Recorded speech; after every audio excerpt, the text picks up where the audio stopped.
The Super Pocket Capcom Edition from HyperMegaTech is an interesting retro handheld. While it might look like any other retro handheld, this one has a trick up its sleeve, that being it's officially licensed. With this blue and yellow Capcom Edition coming with Street Fighter II, Final Fight 1942, as well as the NES version of Mega Man.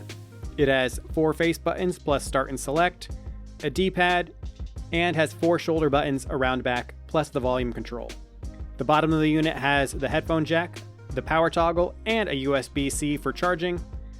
And up top, there is the other hidden feature of this handheld, a cartridge slot. And it's this feature that really influenced the design of this handheld, since the games that are included don't use all the buttons. But those buttons needed to be there to preserve Evercade compatibility.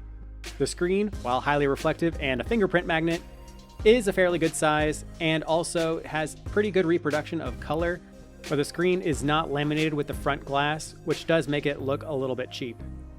The interface is pretty nice though, and does showcase the individual games pretty well, though there aren't that many games to begin with only 12 being built into the handheld. Luckily, these games being older and also in 2D makes it that they can basically be emulated on a potato, and this handheld is at least up to that task, so the emulation quality is pretty good. Games run at the correct speed and without any emulation issues. Though since many of these games were designed to be used with a joystick, playing them with a D-pad isn't quite as natural, and I found getting combos in a little bit harder.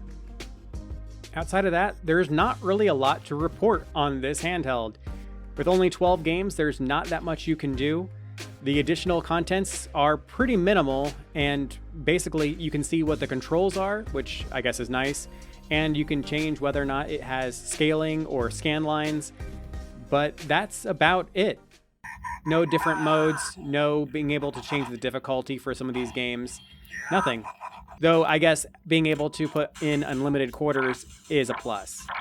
If this handheld already has the games you want to play, this is a decent way to legally own them and play them whenever you want. But at $60 and another $20 or so each time you want to get more games, this isn't exactly a budget option, even though the hardware might make you think otherwise.